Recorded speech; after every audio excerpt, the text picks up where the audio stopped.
Howdy folks, it's Age of the Hunting Gear Guy, and this is the Maple Ridge Maverick. This is their 308 sized Big Brother version of the 223 one. As you can see there, I've got my chamber flag in, my mag's empty as well, so this gun's probably empty. Let's take a closer look at it. So while this looks like a mean AR-15, AR-10 kind of a rifle, it's not. It's actually a straight pull, so you have to manually actuate it with every shot. And that's because up here in Canada, we've got some terrible laws, and the Liberal Party decided to make a bunch of guns illegal. All around me are familiar faces. And now, if you had like an AR-10 style rifle up here, you had to do something else. This is one thing you can do. So I had a barrel sitting around and forend and a bunch of other really nice parts for an AR-10 build that I wasn't able to use. So I picked one of these up so that I could. I actually got the receiver kit. So the receiver kit is upper, lower, and the special bolt that has the charging handle on it. And it's quite a bit of a different bolt carrier as well. That allows you to take a bunch of parts that you might have available and stick them onto this rifle. You can also buy these things fully as full rifles, kind of a thing. They're kind of interesting for that regard. But I'll talk about that a little bit more at the end. Long story short, AR-10 style extension tube and stock and grip and trigger. This is actually the Timney Calvin Elite trigger on this one. We've got just a standard AR-10 magwell here, so 308, or this one's actually in 6.5 Creedmoor. Same idea though, right? Same size. So there's our magazines that'll pop in there. Upper rail, just like an AR-10 would be. It'll take whatever forend you want to put on there, and barrel and whatever. Not every forend. Is it an Armalite or DPMS? I can't remember. Check it out on the website. One of them two, anyways, and you're ready to rock and roll. One thing you will notice: there's no gas tube on here, so instead there's a gas block there that is sealing off the gas hole. Gas hole? Man, this gun's such a gas hole.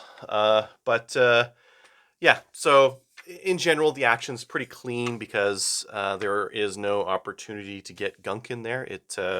All the gases and whatnot are going out the end. It does make for hard extraction if you're reloading and you've got some spicy rounds.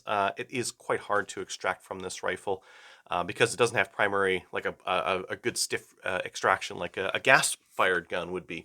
And you're actually, because it still has the recoil spring in there, you pull back and you let go, and it strips the rounds itself. That works against you again in a hard extraction scenario, but if you're firing factory ammo, that's not really going to be an issue for it. More if you shoot reloads or shoot something that's a little bit spicy for this thing.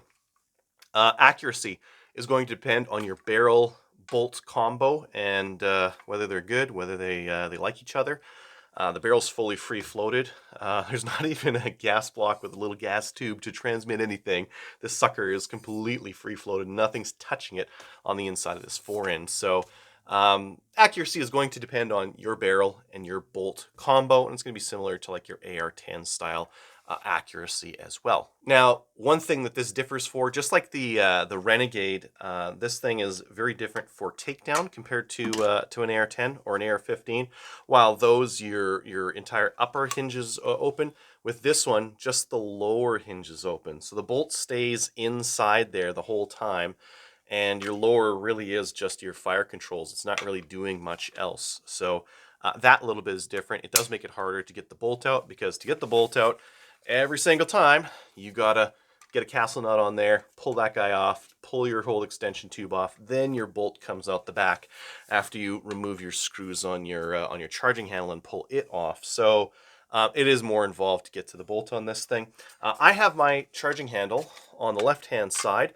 It is swappable to the right. You can see there it actually uses 2 pins and a screw to kind of hold it in there and hold it nice and steady, which is nice. And it's a decent charging handle on it. It's quite large and very easy to pull back and let go. And I do like the fact that it's sprung is very nice, because you just let it go and it loads itself and you're off to the next round.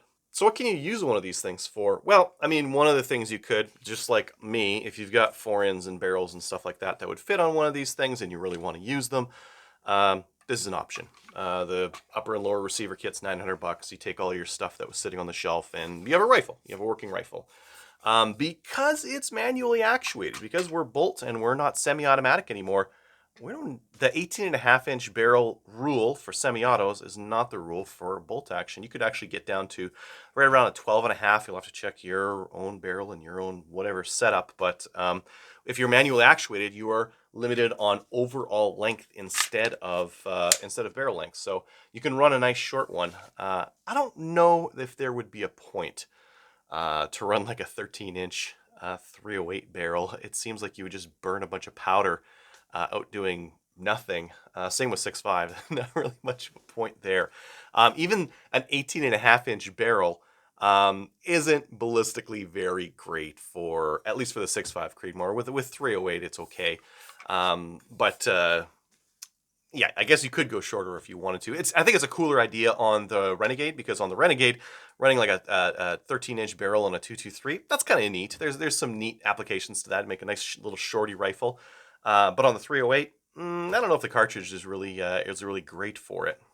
Now, one change between this and the Renegade is that this one actually has a bolt hold open. So it's just like your AR style. It's like got a little paddle there. You whack it, it goes forward. That's that's really the end of the story, or all there is to the bolt release on this thing. Otherwise, I'm just trying to think of other things I ran into when I was building. So if you buy a whole rifle, it's probably just going to work out of the box. If you get the build kit, a couple things I noticed. One, the firing pin retaining pin in the BCG needs an AR-15 style one, the split cotter pin style. I tried my AR-10 one. It's too big. Wouldn't go in. The other, my mag release was just bound a little bit in there, so I just had to relieve it just a little bit. There's a burr on there.